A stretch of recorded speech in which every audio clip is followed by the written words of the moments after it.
HR TV era के माध्यम से डॉक्टर दुआ का हार्दिक नमस्कार, अभिनंदन।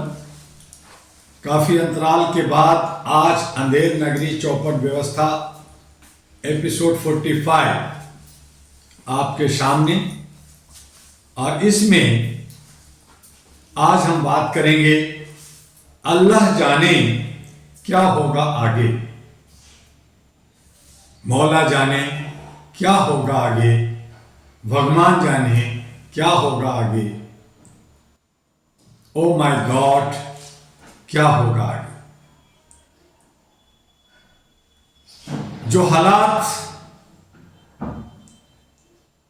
बर्पा है और कहते हैं कि कलयुग में सब कुछ होता है, कलयुग है, सब कुछ होगा। जो हमारी भारत की संस्कृति तहस नहस होकर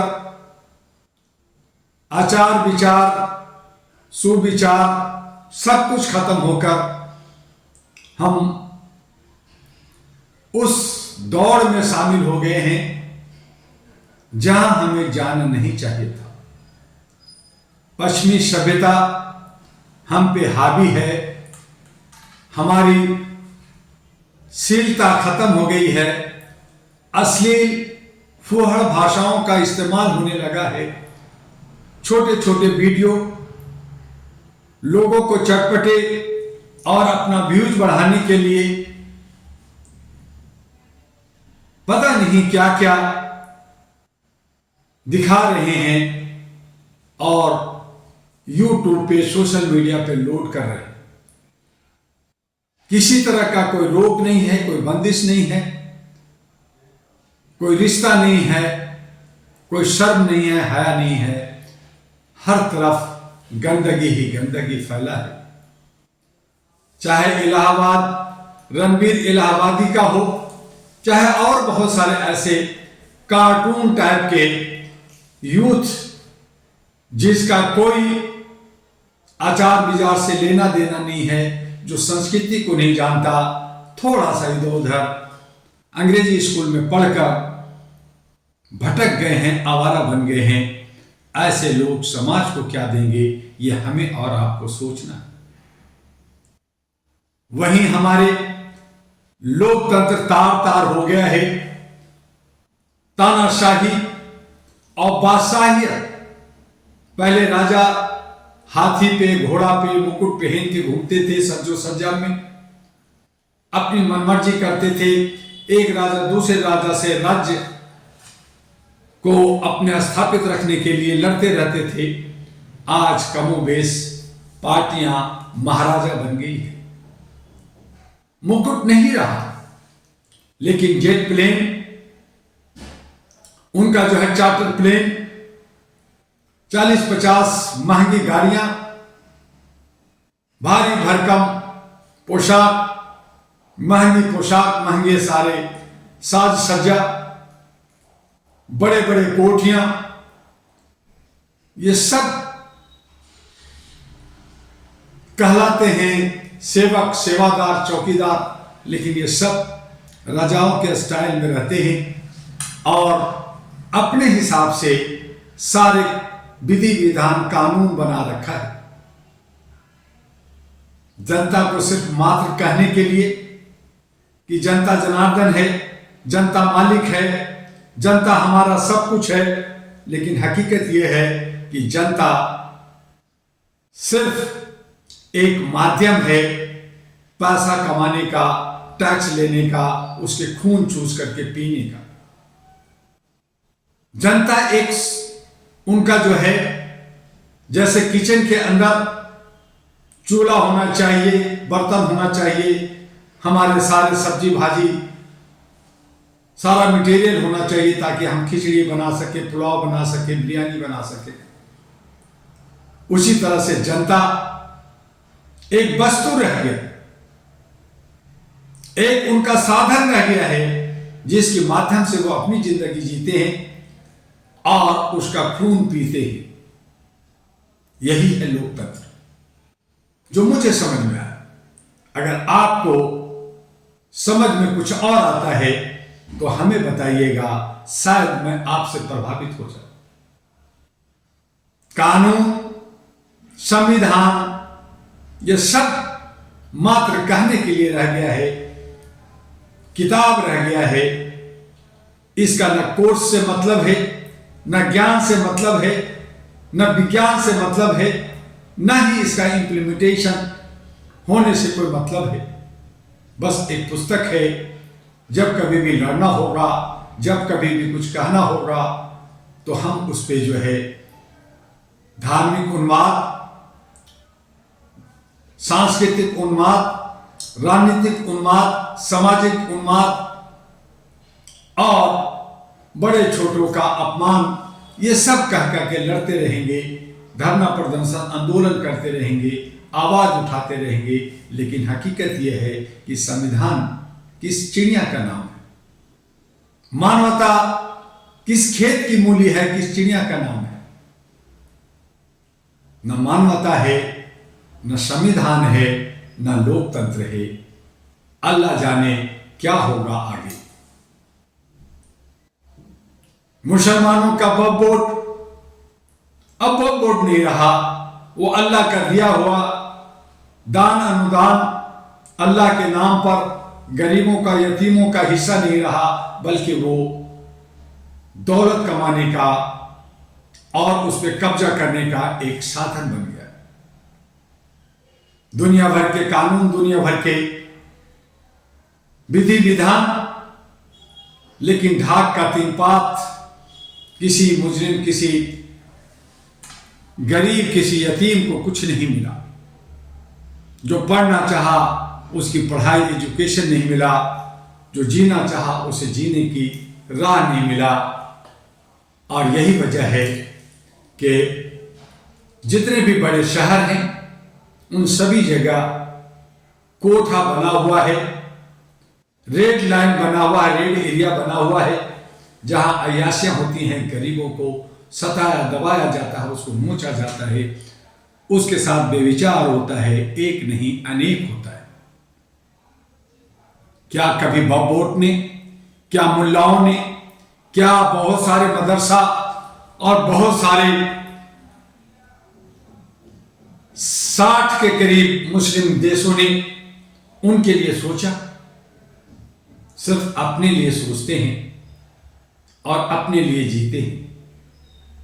न सिर्फ मुसलमानों का, बल्कि सभी धर्मों के अंदर, सभी समुदायों के अंदर कम और बेश यही हाल है।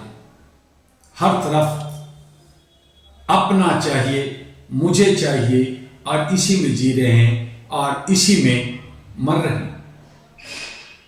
देश की व्यवस्था सुंदर होनी चाहिए, सुसंगठित होनी चाहिए, अनुशासन और सुशासन का राह होनी चाहिए। वहां कुशासन ही कुशासन होता है, मन मर्जी ही होता है, लूट होता है, खसोट होता है, कहीं कुछ नहीं है। हमारे नौजवान बहुत तेजी के साथ वैज्ञानिक दृष्टिकोण से आगे बढ़ते हैं, पुराने ढर्रे को वो निगलेक्ट करते हैं, लेकिन नए की आपाधापी मारामारी में वो कितना नग्न हो रहे हैं, कितना खोखला हो रहे हैं, ये हम आप सब देख रहे हैं, जान रहे हैं, समझ रहे हैं। अल्लाह जाने क्या होगा आगे। हम सब समाज में बहुत सारे पढ़े लिखे लोग अपने को बुद्धिजीवी कहते हैं, लेकिन जब कुछ करना होता है तो वो असहाय हो जाते, बेबस हो जाते, कुछ नहीं कर पाते। कहते हैं मैं इंटेलेक्चुअल हूं, मैं राइटर हूं, मैं पोएट हूं, मैं डायरेक्टर हूं, मैं एक्टर हूं, मैं ये हूं, मैं वो हूं, मैं फलना हूं, मैं टिकना हूं।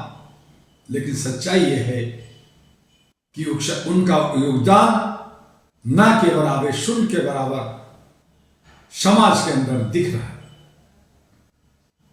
हम सब तड़प रहे हैं, हम सब बदलाव चाहते हैं, हम सब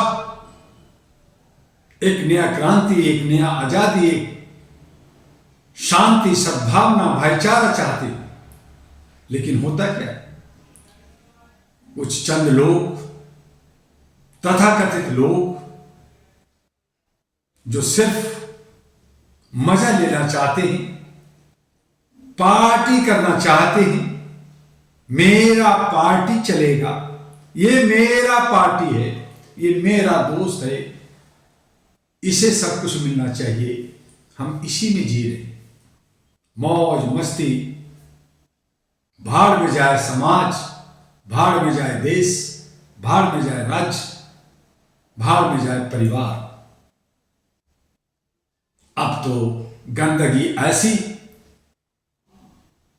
कि जिसे आप लालन पालन करते हैं वो भी मां बाप को इज्जत उतारने में उतावले हैं।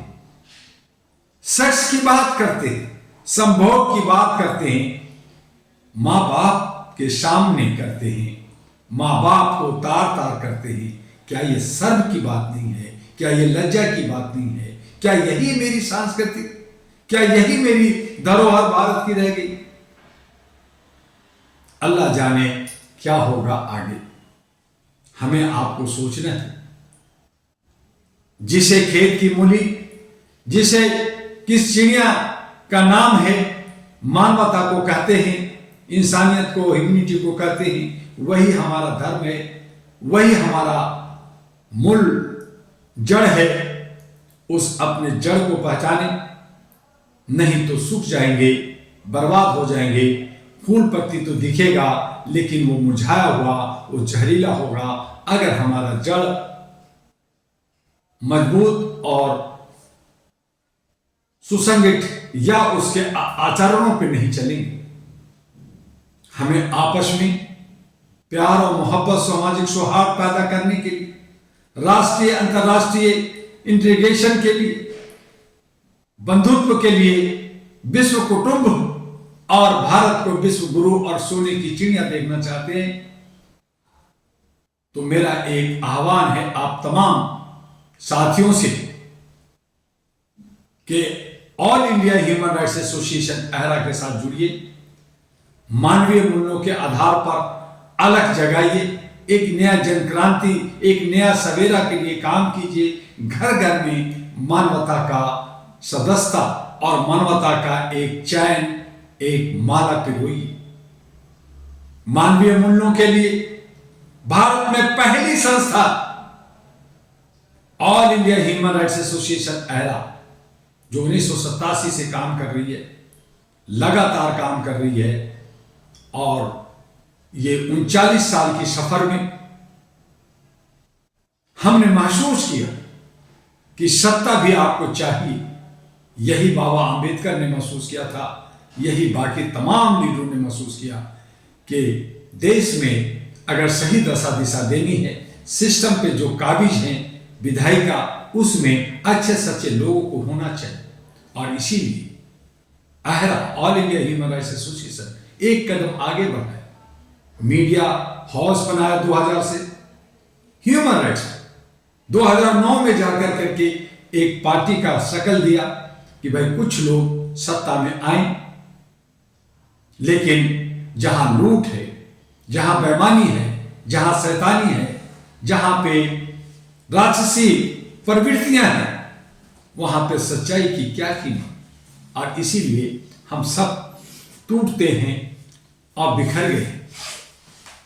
आइए अहरा नेशनल पार्टी एनपी के माध्यम से सत्ता में आप जाइए, अच्छे लोग जाइए, पढ़े लिखे लोग जाइए, नर नारी दोनों जाइए, और अपने मुस्तकबिल, अपने भविष्य को सुधारिए, अपने बच्चों के भविष्य को सुधारिए। दिल्ली में क्या हुआ, अन्य राज्यों में क्या हुआ, आप बखूबी जानते हैं, हम लोग बखूबी जानते हैं। अब आगे बढ़िए, बिहार में विधानसभा की तैयारी कीजिए, वहां पे नया सवेरा, नया इतिहास युवाओं का रचिए, बिहार को संभालिए। बिहार की एक ऐसी राजनीति का भूमि है जहां से पूरे भारत को दशा दिशा मिलता है। अगर बिहार राजनीतिक में सबल होगा तो पूरा भारत सबल होगा। विश्व गुरु और सोने की चिड़िया बनने में हमें देर नहीं होगा। आइए एएनपी अहरा के साथ बिहार में एक दम लगाएं और अपनी सत्ता काबिज करें। जितने भी चोर, उचक्के, घपलेबाज, चोर, मक्कार, डाकू, ये सबको बाहर कीजिए और एएनपी अहरा को जो बिहार के 9 युवकों का होगा, युवतियों का होगा, वो संभालेगा। अच्छे लोग सहारा और सलाह और उसको मजबूत करेगा। उसके हक के लिए डॉक्टर दुआ आपके लिए तैयार है। आगे बढ़िए एएनपी के साथ बिहार में, फिर आगे बढ़ेंगे और इसी तरह से अपने देश के लोकतांत्रिक व्यवस्था को और संविधान को बचा पाएंगे, बेहतर बना सकेंगे। भारत फिर से अच्छा होगा। बस आज इतना ही, फिर मिलेंगे आपसे। आपका डॉक्टर एमी दुआ अहरा और एएनपी का राष्ट्रीय अध्यक्ष। बस व्यवस्था को बनाने के लिए आपका योगदान अति उत्तम होनी चाहिए। आपका विश्वास और आपका लगन हमें एक नया राह, एक नया सवेरा देगा। जय हिंद, जय भारत।